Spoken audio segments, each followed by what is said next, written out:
Hey, what's up? My name's Samuel Leeds. I'm a property investor, and in this video, I'm going to be answering your property investment questions. So if you've got any property questions at all around tax, mortgages, investment areas, lease option agreements, HMOs, comment them below, and I'm going to be using my experience over the last 12 years doing over 300 property deals to answer your questions. Now do me a massive favor and smash the like button. Also subscribe, turn the notification bell on, otherwise here's what might happen. I might answer your question, but you didn't even see my answer because you weren't subscribed. So comment your questions below, subscribe, and I'll be answering as many questions as I possibly can next week on Sunday, next Q&A Sunday. So last week we had Greg Connolly say, hi Samuel, a couple questions. One, when doing the BRR strategy, how do you know that what you're doing will add value to the property, i.e. new kitchens, bathrooms, general refurb, maybe increase EPC? Is there a general guide? Great question, Greg. I'll answer that one first. So, you are correct. Sometimes you can spend money on a property and you're not actually adding much value. I've got a cousin who spent, I think it was about £100,000 getting a really fancy conservatory, and he's not added that much value to the house, probably considerably less than the money he spent. So the general rule of thumb is every time you spend £1, you want to be adding £3 value to the property. How do you know if you're going to be doing that? Well, it depends on many different factors. It depends on the area. It depends on, like for example, if you buy a property that's not got hot water in it, it might be unmortgageable, because a property that hasn't got any hot water, you can't get a mortgage on it. It's a very easy problem to fix. Maybe you just need a new boiler, but that's going to add tremendous value because suddenly the property becomes mortgageable again. And how do you find, or if you've got a property that's got no kitchen or bathroom, or if it's got Japanese knotweed, it's very simple. It's just a case of saying, okay, how much can you buy the property for in its current state? And then you need to know how much is it going to be worth once you've done it up. And you're going to find out from valuers, maybe speak to estate agents, look at like-for-like sold comparison properties, and then you're going to calculate, well, if I do the work, is it going to actually add as much value as I think? So I hope that helps. Again, there's no strict formula. It's a case of every single property deal is very, very different. I hope that helps. You had a second question which says, do you think when building a portfolio of properties, it's better to mortgage on an interest-only basis for as long as possible? Yes, I do. Interest-only mortgages are the best in my opinion because it gives you more cash flow. You can then use that cash flow to buy more properties, which is going to give you a bigger property portfolio, which is going to mean you're gaining from more capital appreciation and getting more cash flow as you build your portfolio. So yeah, I would always do that. And if you want to pay the mortgage off, pay the mortgage down. But if you want a repayment mortgage, you have to pay the mortgage down rather than you being in control. Okay, Danila says, many thanks for these videos. I feel energized, motivated, and in a better spirit after watching these. Oh, you're so welcome. Thanks for watching the channel. In fact, I sometimes watch them for this purpose. I'm about to place an offer tomorrow and feeling quite terrified, even though it's not my first property. It's a 3-bed house I want to convert to a 5-bed HMO. It has a large kitchen diner, so I could convert both receptions. I really wonder if I'm doing the right thing, since it will not have a separate living room. Diana, if you've got no separate living room, if there's no communal area, and you want it to be a HMO, that's okay as long as the HMO rooms are 100 square feet. Because if they're less than 100 square feet, you will need a communal area. That is generally the rule across the UK. You may want to check with your local council in terms of what the rules are. But what I'll say is, I know you're a little bit terrified. Maybe it's because you're moving to a different type of property or you're moving bigger. But hey, if you're not growing, you're dying. And the only way to grow is to get out of your comfort zone. So congratulations on stepping out. And I wish you all the best on your next property purchase. Need any help? Give us a shout. Jonathan Koval. Hi Samuel, I'm 16 years old. I'm interested in property investing in the UK in the future, but I live outside of the UK and do not have a citizenship or residency. Is that a problem for someone outside of the UK to come and invest in property? How can I do it? Will there be any problem with getting a mortgage? Jonathan, so firstly, you won't be able to get a mortgage because you're 16, not because you're outside of the UK. My advice would generally be to start off in your hometown if you can, or your home country. Just because I am from the middle of England and have built up my portfolio in Birmingham, doesn't necessarily mean that that's what you need to do. Because property investing, real estate, I mean, geez, there's investors all over the world. Like some of my mentors are from the States in America. So I wouldn't necessarily think you have to invest in Britain. I would, to start with, look at your home country and see how you can apply the principles there, because a lot of the stuff that I teach and a lot of the stuff that I do can actually, I'd say at least 90% of it can be applied in most developed countries. So in terms of getting a mortgage, it might be that you want to get a mortgage host, a guarantor or somebody, but right now I just decide on your area, your patch and your strategies. Good job, hope that helps. Okay, Dad says, hey Samuel, thanks for the videos. It really is appreciated. You are so welcome. If you appreciate the videos, please let me know by smashing the like button. And also let me know your questions, because without questions, I can't make videos. So comment your questions below, that'd be really cool. I'm desperate to make a start in property, but I'm too risk averse with having a residential mortgage and 3 children to support. My wife isn't on our mortgage, so we're considering all the different strategies, in particular BRRR. I'm looking at releasing some equity from our house to enable my wife to get a bridging loan and then a buy-to-let mortgage, hopefully interest only. What are your thoughts? What are the chances of her getting a buy-to-let mortgage and a bridging loan, as she's never had a mortgage in her name? Any interest only, hard to obtain, much appreciated. Dad, by the way, I'm saying Dad, he's not my dad, that's just his name on his channel, Dad. So just to clear that up. Firstly, being risk averse is not a bad thing, as long as you are not stupid about being risk averse. Like, some people won't make decisions because they're scared that something could go wrong. But here's the reality. The reality is you could not leave your house because you're scared you're going to get run over by a car. You could not drive because there's a lot of accidents. You could literally do nothing because you're scared of making a mistake. But then I guess the alternative to that is then just having a terrible, miserable existence of not doing anything. So my advice would be to take action, and yeah, your idea is very plausible. Just make sure you look at the best case and the worst case, and don't take a risk that's not a calculated risk where the worst case could financially cripple you. Your wife should be able to get a mortgage unless she's got really bad credit or anything, because if you're looking at getting a buy-to-let or bridging specifically, they care more about the house than they do about you. So I imagine that she will be able to. And if not, you could always do it together. She could apply, but you could come on and you could do it together. So I think I would really seek an education if you haven't already. Take action, but calculated action, and live the best life you can. So I hope that helps. Great job, and I hope to see you winning. Always Dunnable says, hi, I've purchased my first buy-to-let property for £2,000 cheaper than the previous owner did 12 years ago. Is it common trend to see these rises after a period of stagnation? Yeah, it is. I don't know where the area is. I would imagine that the area is probably up north. And listen, if 12 years ago the property was sold for more expensive and you've just bought it now, if it's cash flowing positive, amazing.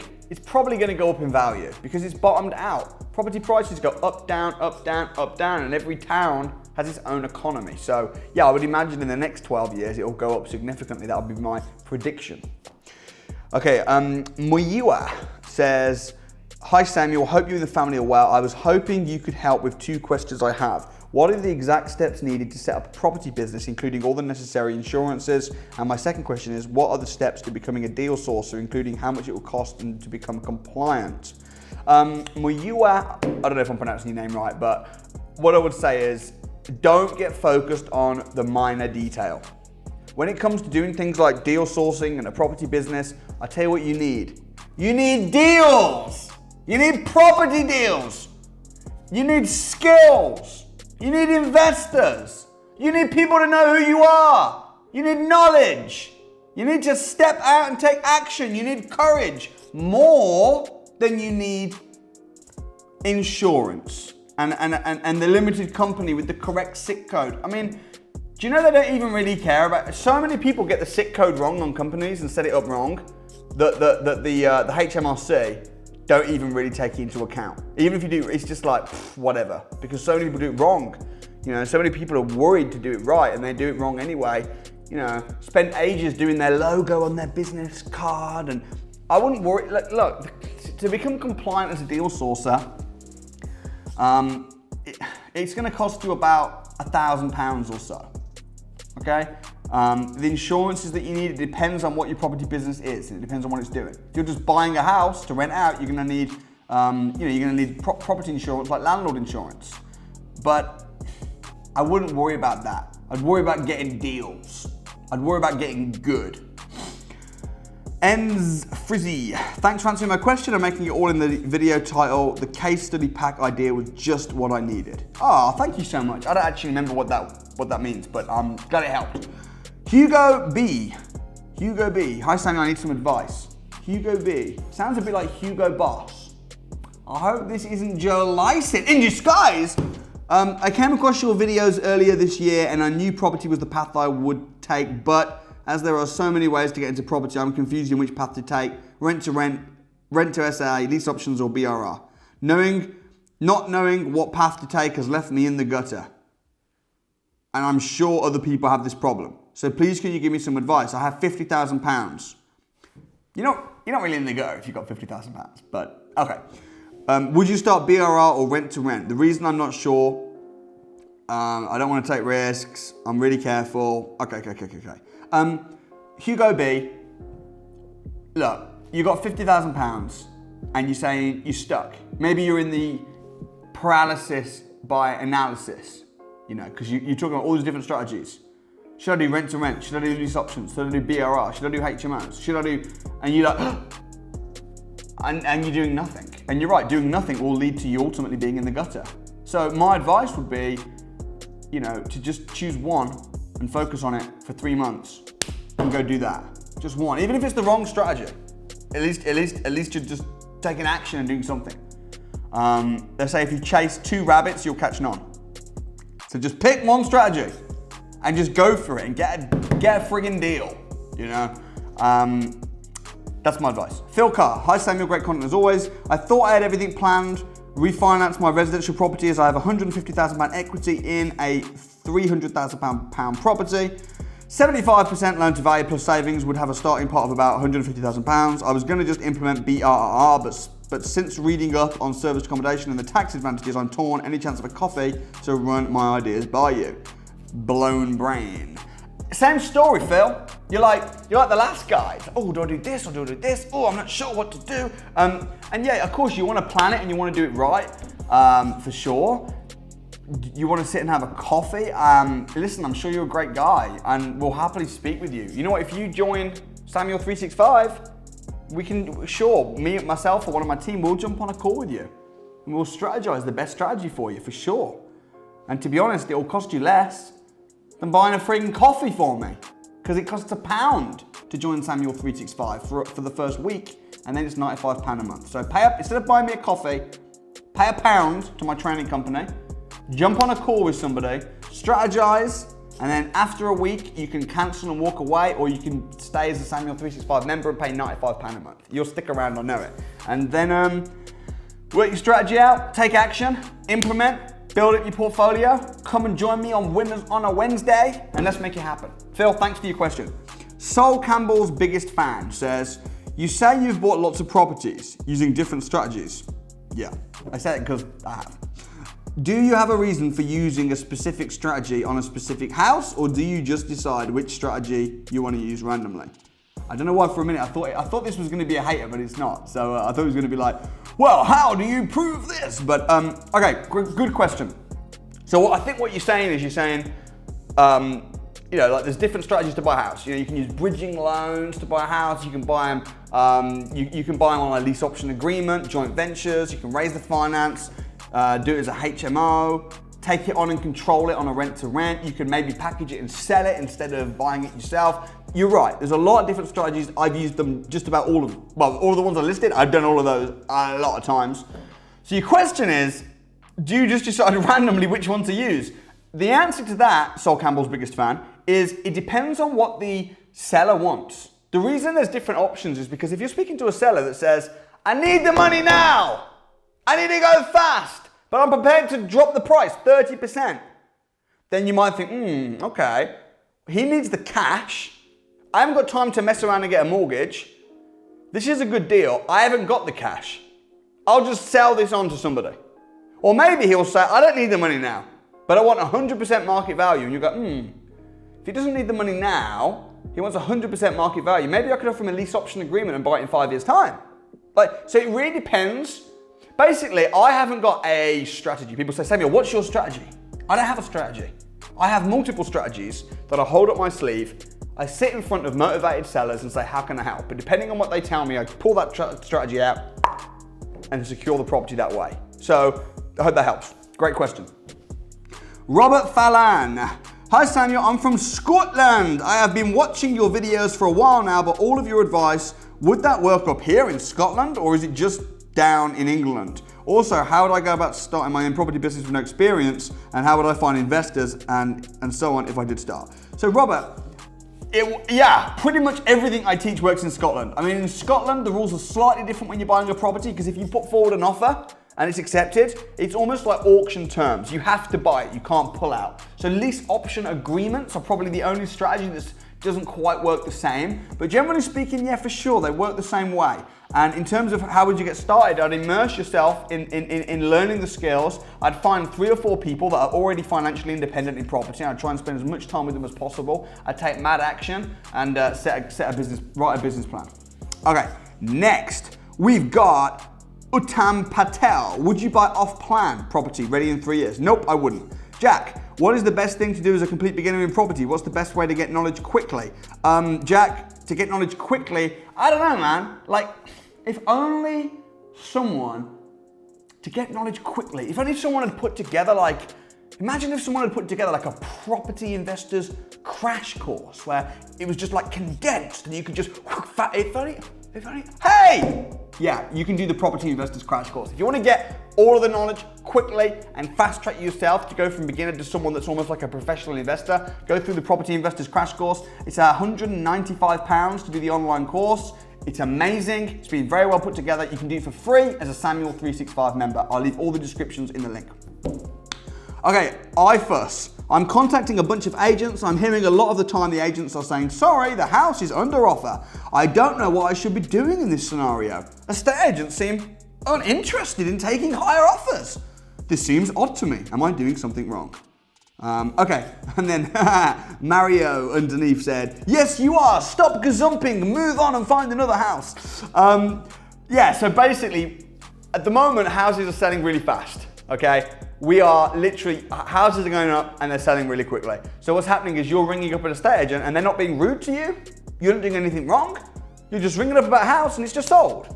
And yeah, I mean, sometimes buyers try and gazump each other and they go into bidding wars. So the fact that the agent is saying to you, sorry, it's sold, and is sending you away is probably actually a good thing, because it's quite annoying when bidding wars start. That's why Mario was like, stop gazumping people, move on.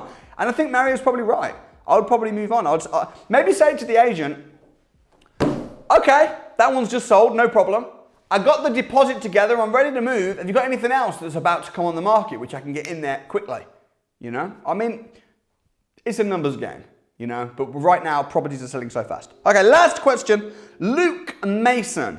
Hi Samuel, how would you invest £100,000? How would you invest it if you had limited free time, i.e. working long hours? Depends what I want to achieve. If you want to achieve cash flow, are you want to achieve wealth preservation? Are you want to achieve capital appreciation? Really depends on what you want to achieve. But if it was me, I had 100 grand, I'd probably be putting it into, I'd be recycling it as far as I could go. I'd be putting it into a deal, I'd be buying a problem property, I'd fix the problem, and then I'd pull the money out tax-free on a refinance, and then go again, and build cash flow and wealth at the same time. I'd probably do something like that. And I'd do it, where would I do it? Maybe, well, I did it in Birmingham. Birmingham's where, you know, I've got most of my properties. I've got properties all over the country, but mostly in Birmingham. Midlands is a really, really hot area. I like it, I understand it, but I'd invest in where you know. So that's my advice. Thank you for watching the video, guys. I do a video every single day, and I hope it helps you. If it does, let me know by subscribing to the channel. Also, drop a comment below. Let me know your questions. Smash the like button, and I look forward to seeing you next time. Thank you so much. I'll see you tomorrow.